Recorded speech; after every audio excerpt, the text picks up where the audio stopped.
السلام علیکم ورحمۃ اللہ وبرکاتہ. نحمده ونصلی علی رسولہ الکریم. اما بعد فاعوذ باللہ من الشیطان الرجیم. بسم اللہ الرحمن الرحیم. رب اشرح لی صدری ویسر لی امری واحلل عقدۃ من لسانی یفقہوا قولی. اعوذ باللہ من الشیطان الرجیم. بسم اللہ الرحمن الرحیم. الحمد للہ رب العالمین. الرحمن الرحیم. مالک یوم الدین. إياك نعبد وإياك نستعين. اهدنا الصراط المستقيم. صراط الذين أنعمت عليهم غير المغضوب عليهم ولا الضالين.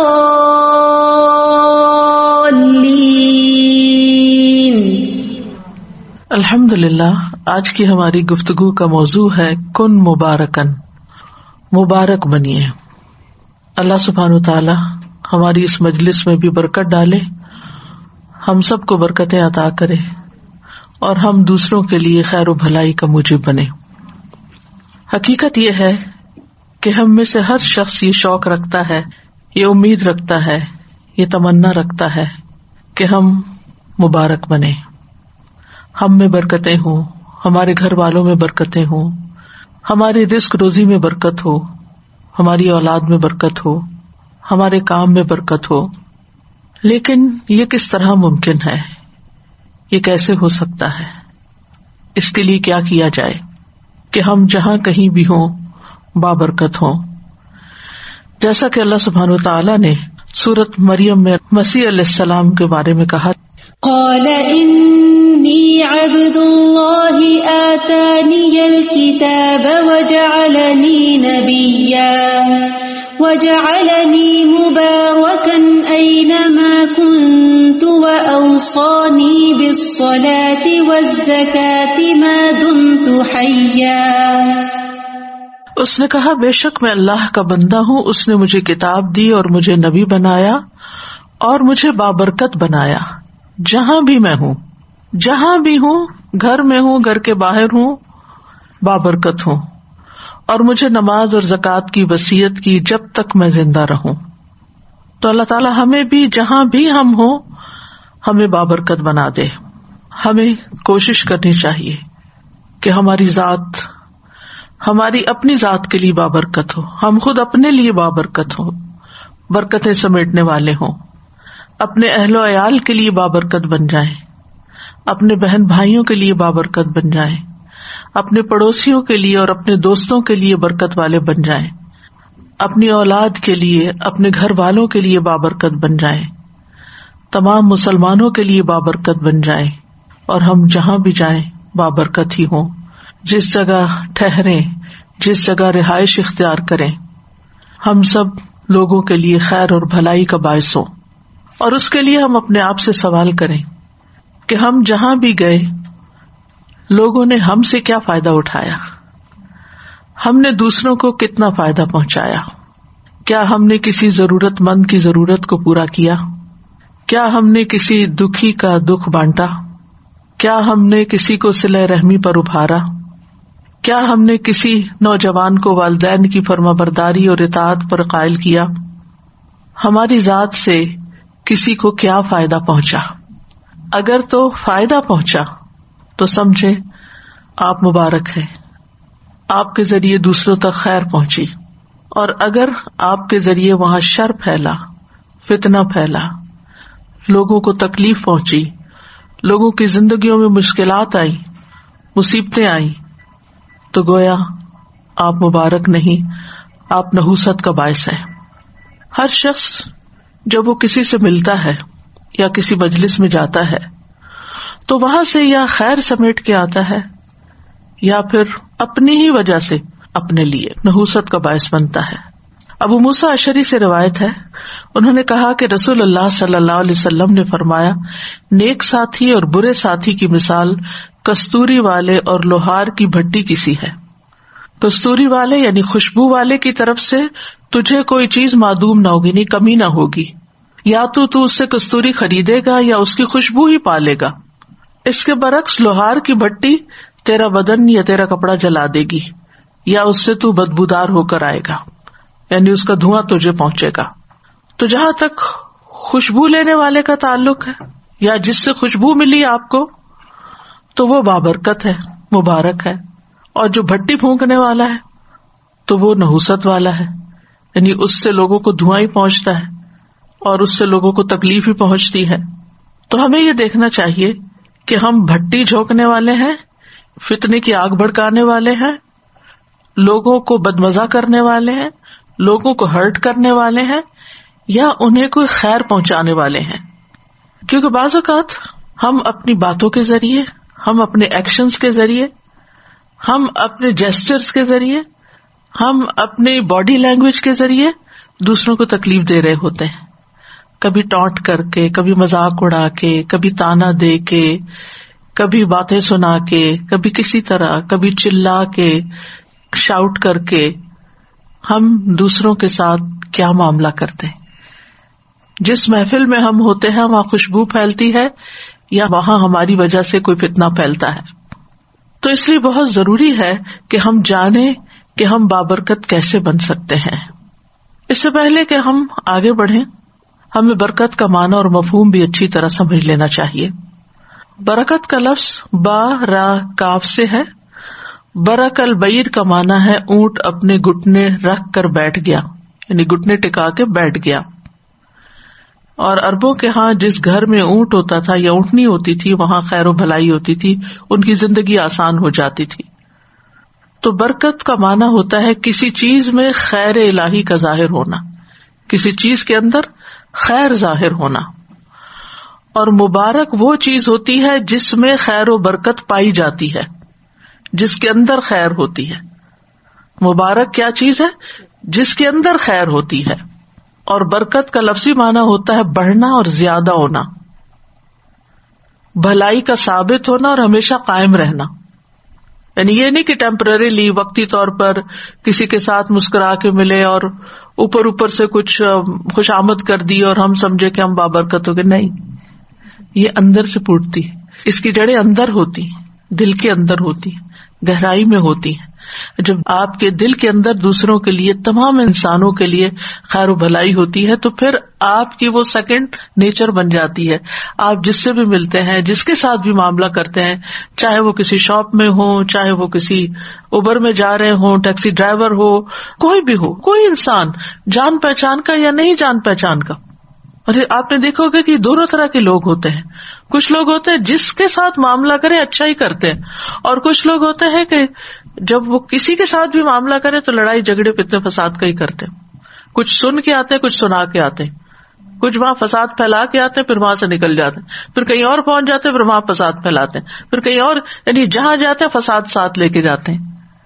اور کچھ لوگ ہوتے ہیں جہاں جاتے ہیں اصلاح ساتھ لے کے جاتے ہیں، وہ وہاں کے روٹھے ہوئے ٹوٹے ہوئے لوگوں کو باہم جوڑ دیتے ہیں، ان کے اندر باہم محبتیں پیدا کر دیتے ہیں۔ تو یہ خیر میں اضافہ کرنے کے معنوں میں بھی آتا ہے، اور پھر اس کا قائم رہنا، یعنی کوئی وقتی طور پر کسی چیز سے متاثر ہوا اور وہ ہوئی اور اس کے بعد ختم ہو گئی۔ اور یہ بھی یاد رکھیے کہ برکت کا تعلق صرف مال سے نہیں ہوتا۔ عام طور پر ہم برکت کس معنی میں لیتے ہیں؟ مال میں، یعنی یہ چیز بہت بابرکت ہے۔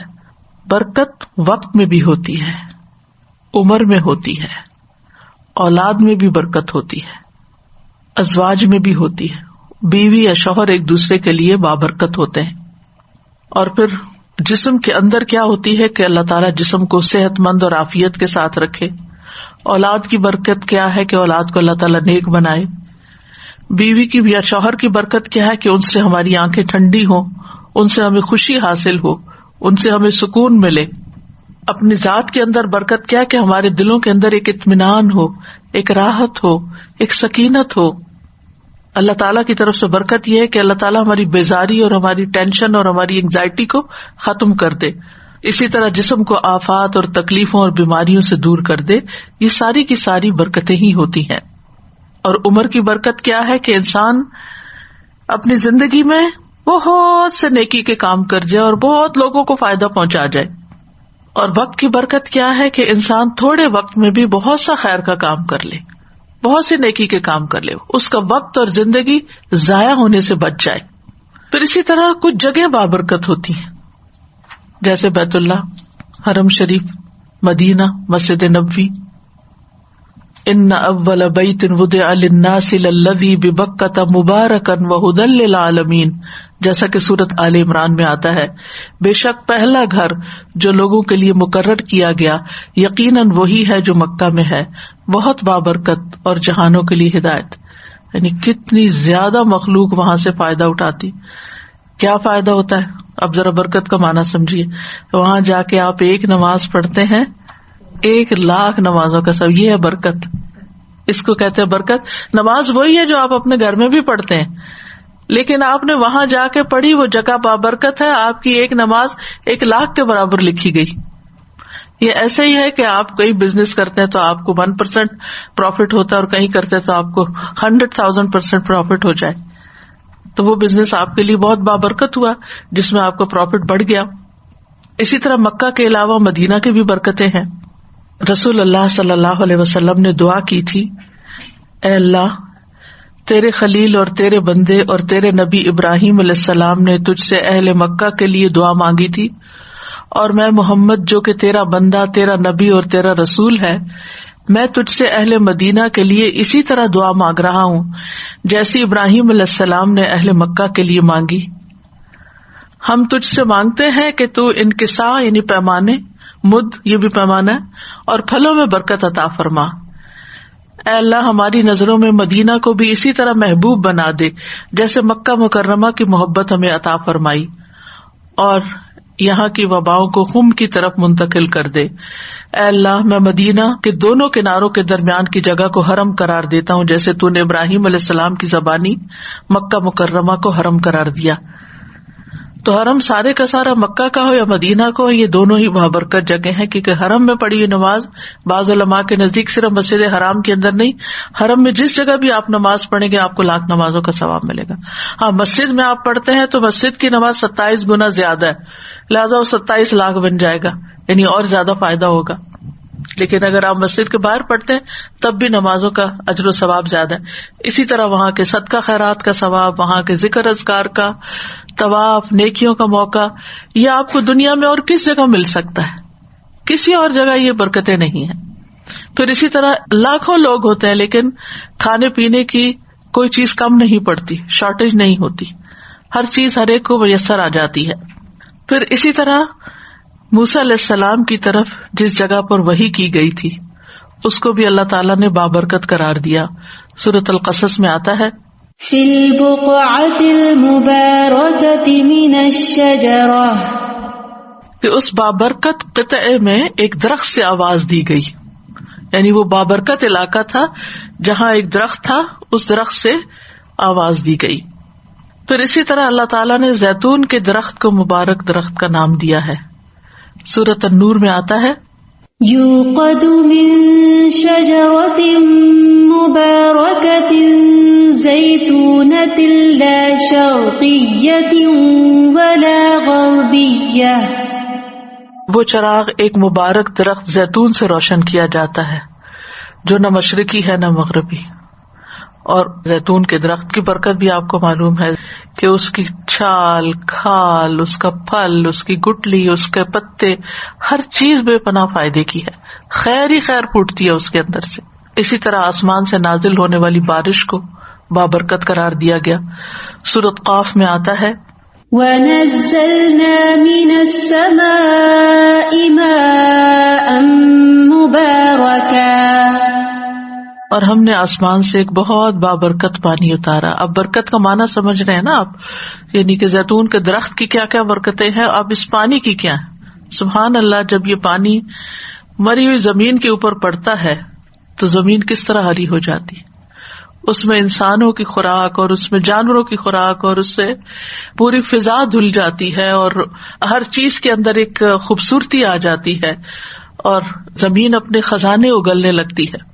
یعنی ایک آرٹیفیشل طریقے سے آپ اریگیشن کرتے ہیں تو اس کے اور اثرات ہوتے ہیں, لیکن آسمان سے جو پانی اترتا ہے, یعنی مثلاً آپ نے اگر کسی ایسے علاقے میں رہائش اختیار کی ہو جہاں بارشیں کم ہوتی ہیں تو وہاں لوگ اپنے گارڈنز وغیرہ کو ویسے پانی لگاتے رہتے ہیں, تو ان پودوں کا جو رنگ ہوتا ہے اس کی وہ خوبصورتی نہیں ہوتی, لیکن اگر ایک بارش ہو جائے تو اس کے بعد وہی پودے لش گرین نظر آتے ہیں, یعنی ان کا رنگ ہی بدل جاتا ہے, ان کا روپ بدل جاتا ہے. یہ برکت ہے, یہ اس پانی کی برکت ہے جو اوپر سے آیا ہے, ورنہ پانی تو وہ پانی بھی ہے جو زمین سے نکلتا ہے یا دریاؤں کی شکل میں بہتا ہے. تو یہ ہوتی ہے برکت کہ ایک ہی چیز اب, لیکن ایک کی خیر کچھ اور ہے اور ایک کی خیر کچھ اور. ایسے بندوں میں سے کچھ بندوں کی خیر اور طرح کی ہوتی ہے اور کچھ بندوں کی خیر اور طرح کی ہوتی ہے. کوئی برکت میں زیادہ ہوتا ہے, کوئی برکت میں کم ہوتا ہے. اسی طرح قرآن جس رات اترا وہ رات بھی بابرکت ہے. سورۃ الدخان میں اللہ تعالیٰ فرماتے ہیں اِنَّا أَنزَلْنَاهُ فِي لَيْلَةٍ مُبَارَكَةٍ, بے شک ہم نے اسے ایک بہت بڑی برکت والی رات میں اتارا. ایک اور جگہ پر آتا ہے اِنَّا أَنزَلْنَاهُ فِي لَيْلَةِ الْقَدْرِ. لیلۃ القدر کی کیا برکت ہے, سوچئے. وَمَا أَدْرَاكَ مَا لَيْلَةُ الْقَدْرِ لَيْلَةُ الْقَدْرِ خَيْرٌ مِّنْ أَلْفِ شَهْرٍ. یہ ہے برکت. اس ایک رات کی آپ عبادت کرتے ہیں, 1000 مہینوں کی عبادت سے اس کا اجر بڑھ جاتا ہے. یعنی اگر 1000 مہینے آپ عبادت کرتے رہے, اور کون کر سکتا ہے 1000 مہینے 80+ کچھ ایئرز بنتے ہیں. 80+ ایئرز تو زندگی بھی نہیں ہوتی ہماری, بہت کم لوگ, کیونکہ نبی صلی اللہ علیہ وسلم کی امت کی عمریں جو ہے 60 اور 70 کے بیچ میں ہیں جو ایوریج ہے, اور بہت کم لوگ 70 سے اوپر جاتے ہیں. تو 80 سے اوپر تو بہت ہی کم, اور اگر جائیں بھی تو اپنا بھی ہوش نہیں رہتا کیا عبادت کرنی, عبادت کس طرح کی ہوگی. لیکن اگر کسی کو وہ ایک رات نصیب ہو جاتی, ایک رات, تو وہ اتنا بڑا اجر کما لیتا, اور جس کو ہر سال وہ نصیب ہو وہ کتنا بڑا خوش قسمت ہوگا. اور قیامت کے دن وہ اعمال نامے میں وہ ہزاروں سالوں کی عبادت. پہلی امتوں کی عمریں لمبی ہوتی تھی, لیکن امت محمد صلی اللہ علیہ وسلم کی عمر کم ہے, لیکن ان کو یہ جو نعمتیں دی گئی ہیں قرآن مجید کی شکل میں, یا یہ رات یا یہ حرم اور یہ مختلف چیزیں, اس کی وجہ سے ان کی تھوڑی عبادت بھی بہت بڑی ہو گئی. اور خوش قسمت ہے وہ جو ان ساری برکتوں سے فیضیاب ہو. پھر بذات خود قرآن مجید ایک بابرکت کتاب ہے. سورۃ الانعام میں اللہ تعالیٰ فرماتے ہیں وَهَذَا كِتَابٌ أَنزَلْنَاهُ مُبَارَكٌ فَاتَّبِعُوهُ وَاتَّقُوا لَعَلَّكُمْ تُرْحَمُونَ. اور یہ ایک کتاب ہے جسے ہم نے نازل کیا, بڑی برکت والی ہے, بس اس کی پیروی کرو اور بچ جاؤ تاکہ تم پہ رحم کیا جائے. تو قرآن برکت والی کتاب, بابرکت ہستی کی طرف سے آیا. تبارک الذی بیدہ الملک, بہت بابرکت ہے وہ جس کے ہاتھ میں ساری کائنات کی بادشاہت ہے, یعنی اللہ سبحانہ وتعالیٰ کی طرف سے. بابرکت فرشتے یعنی جبریل علیہ السلام لے کر آئے, بابرکت رات میں آیا, بابرکت نبی پر آیا, بابرکت امت کے لیے اتارا گیا. امت بابرکت کیوں ہے کہ کم عمر کے باوجود زیادہ نیکیاں کمانے کے مواقع ہیں اس کے پاس. اور قرآن مجید جو ہے ہر اعتبار سے بابرکت ہے. خواہ آپ صرف اس کی ریڈنگ کریں, ہر حرف پر 10 نیکیاں ملتی جائیں گی, اور اگر آپ اس کو سمجھ کر پڑھیں گے تو آپ کا دل روشن ہو جائے گا, ثواب الگ ملے گا, سینہ کھل جائے گا, شرح صدر ہو جائے گا, مختلف قسم کے علوم کی راہیں کھل جائیں گی. یعنی یہ تو الگ پورا ایک موضوع ہے کہ انسان قرآن کی برکتوں پر بات کرے, کیونکہ قرآن سے ظاہری اور معنوی دونوں طرح کی شفا بھی حاصل ہوتی ہے. یعنی معنوی شفا تو یہ دلوں کی شفا ہے, یعنی وہ بیماریاں جو شکوک و شبہات اور شہوات, خواہشات, ڈیزائرز کی شکل میں انسان کے دل کے اندر جمی بھی ہوتی ہیں, تو قرآن مجید ان کا علاج کرتا ہے, انسان کے اندر اعتدال پیدا کر دیتا ہے, شک کو یقین میں بدل دیتا ہے, اور اسی طرح شہوات اور ڈیزائرز کو ختم کر کے یا چینلائز کر کے ان سب کو ایک ڈائریکشن دے دیتا ہے کہ جو دوسروں کے لیے پھر ہارمفل نہیں بنتی, اور خود انسان کے اپنے لیے بھی. انسان کے اندر اخلاص کا جذبہ پیدا ہو جاتا ہے جس سے انسان کی شہوات کا علاج ہوتا ہے. اور کتنے ہی لوگ ایسے ہیں کہ جو صرف اس کلام کے پڑھنے سے شفا پاتے ہیں، یعنی جیسے دم وغیرہ ہوتا ہے اور جنات اور خبیث ارواح جو ہے ان کو بھگایا جاتا ہے، یا کئی ایسی بیماریاں جو لا علاج ہوتی ہیں جن کو کوئی میڈیکل سائنس ڈائگنوز بھی نہیں کر پاتی، ان بیماریوں کا علاج بھی قرآن مجید کے اندر ہے. اور ظاہری شفا میں جو ظاہری بیماریاں انسان کے اندر ہوتی ہیں، یعنی لا علاج مریض بعض اوقات قرآن کے ذریعے شفا پا جاتے ہیں، اس کو پڑھنے کے ذریعے، اس کے دم کے ذریعے، مختلف طریقے سے جو علاج کیے جاتے ہیں. پھر اسی طرح نبی صلی اللہ علیہ وسلم کی ذات بابرکت تھی، اللہ نے آپ میں خاص برکت ڈالی، اور اسی وجہ سے صحابہ جو تھے وہ آپ کی برکت حاصل کرنے کا بڑا شوق رکھتے تھے. وہ آپ کا پسینہ اکٹھا کرتے، آپ کا لعاب لیتے، اور آپ جو تعلیم دیتے، ان سب چیزوں کا وہ شوق رکھتے تھے کیونکہ انہیں پتا تھا کہ اس میں برکت ہے. اور اس میں ہم نبی صلی اللہ علیہ وسلم کے جب معجزات پڑھتے ہیں سیرت کی کتابوں میں، تو اس میں آپ دیکھیں کہ حدیبیہ کے موقع پر ہی 1400 لوگوں کے لیے جب پانی کی کمی ہوئی تو کس طرح آپ نے اپنا لعاب ڈال کے پانی کے اندر تو سب لوگ سیراب ہو گئے. تفصیلات آپ کو معلوم ہیں. پھر اسی طرح آپ نے اپنا ہاتھ پانی کے اندر رکھا تو یوں لگ رہا تھا جیسے انگلیوں کے اندر سے پانی نکل رہا ہے، اس پانی کی کمی پوری ہو گئی. پھر اسی طرح یہ ہے کہ مسلمان بھی جو واقعی مسلمان ہو وہ بابرکت ہوتا ہے، یعنی جس انسان کی نیت اچھی ہو، جس کے اندر تقویٰ ہو، جس کے اندر اخلاص ہو، جو اپنا تزکیہ کرنے کی فکر میں رہتا ہو، جس کے اندر تکبر نہ ہو، غرور نہ ہو، حسد نہ ہو، بری بیماریاں نہ ہو، تو وہ انسان بھی بابرکت ہوتا ہے. عبداللہ بن عمر کہتے ہیں ایک مرتبہ ہم نبی صلی اللہ علیہ وسلم کی خدمت میں موجود تھے، آپ کے پاس کھجور کا گودا لایا گیا. نبی صلی اللہ علیہ وسلم نے فرمایا درختوں میں سے ایک درخت ایسا ہے جس کی برکت مسلمانوں کی برکت جیسی ہے. میں نے خیال کیا کہ آپ کا اشارہ کھجور کے درخت کی طرف ہے. میں نے سوچا کہہ دوں اللہ کے رسول یہ کھجور کا درخت ہے صلی اللہ علیہ وسلم. لیکن جب میں نے ادھر اور دیکھا تو میں نے دیکھا کہ مجلس میں میرے علاوہ 9 لوگ اور بیٹھے ہیں اور وہ سب بڑے ہیں مجھ سے، میں چھوٹا تھا، تو اس لیے میں خاموش رہا، یعنی ادب میں. تو آپ نے فرمایا وہ درخت کھجور کا ہے. سورۃ قاف میں اس کھجور کے درخت کے بارے میں آتا ہے وَالنَّخْلَ بَاسِقَاتٍ لَهَا طَلْعٌ نَضِيدٌ، اور کھجور کے درخت لمبے لمبے جن کے تہ بتہ خوشے ہیں، یعنی دیکھنے میں بھی بہت ایلیگنٹ ہے، بہت خوبصورت ہے. اور جب پھل آتا ہے آج کل آپ دیکھیں وہ کچی کھجور کے جو آتے ہیں شاخیں، کتنی خوبصورت وہ اس کے اوپر لگے ہوئے ہوتے ہیں جیسے کوئی موتی پروئے ہوئے ہوں. اور قرآن مجید میں بھی سورۃ ابراہیم میں اس درخت کے بارے میں آتا ہے مثل کلمۃ طیبۃ کشجرۃ طیبۃ اصلها ثابت وفرعها فی السماء تؤتی اکلها کل حین باذن ربها ویضرب اللہ الامثال للناس لعلہم یتذکرون. پاکیزہ کلمے کی مثال، یعنی جب ایک مومن پڑھتا ہے تو اس کی مثال ایک پاکیزہ درخت کی طرح ہے جس کی جڑ مضبوط ہے، جس کی چوٹی آسمان میں ہے. وہ اپنا پھل اپنے رب کے حکم سے ہر وقت دیتا ہے، اور اللہ لوگوں کے لیے مثالیں بیان کرتا ہے تاکہ وہ نصیحت حاصل کریں. یہ مثال اللہ نے کیوں بیان کی کہ جس طرح کھجور کا درخت بابرکت درخت ہے، مومن ایسے ہی ہے. کھجور کے درخت کا کوئی حصہ ضائع نہیں جاتا.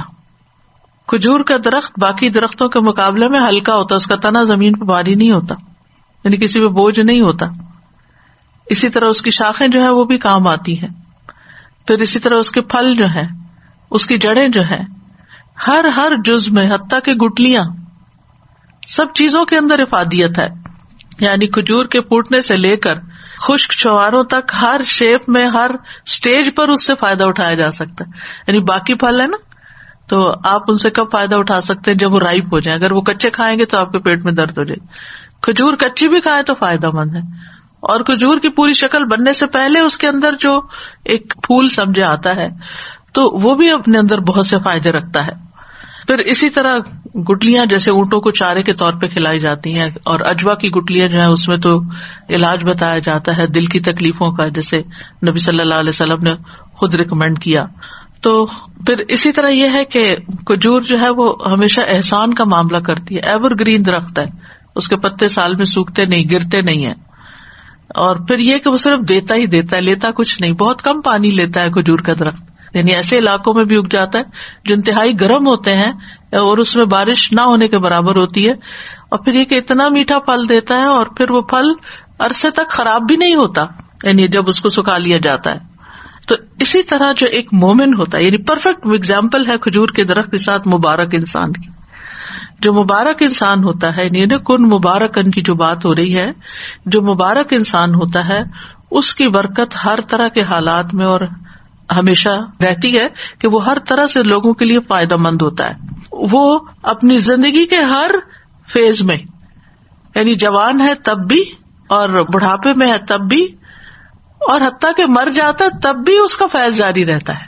یہ ہوتا ہے مبارک ہونا، کہ مرنے کے بعد بھی وہ اپنے اچھے آثار چھوڑ جاتا ہے، جسے سورۃ یاسین میں آتا ہے نا، انا نحن نحیی الموتى ونکتب ما قدموا وآثارهم. تو وہ ما قدموا جو انہوں نے آگے بھیجا وہ بھی، اور جو ان کے پیچھے رہتا مرنے کے بعد، چاہے وہ اچھی یادیں ہیں، چاہے وہ اچھی کتابیں ہیں جو لکھ گئے، یا وہ اچھا علم ہے جو پھیلا گئے، یا لوگوں کو خیر پہنچا گئے، کوئی کنواں کھدوا گئے، کوئی مسجد بنوا گئے، کوئی اسکول بنوا گئے، کوئی سڑکیں بنوا گئے، کوئی خیر کے کام کر گئے. ان سے لوگ جو ہے وہ فائدہ اٹھاتے جا رہے ہیں، انسان بھی، جانور بھی، حیوان بھی، پرند چرند.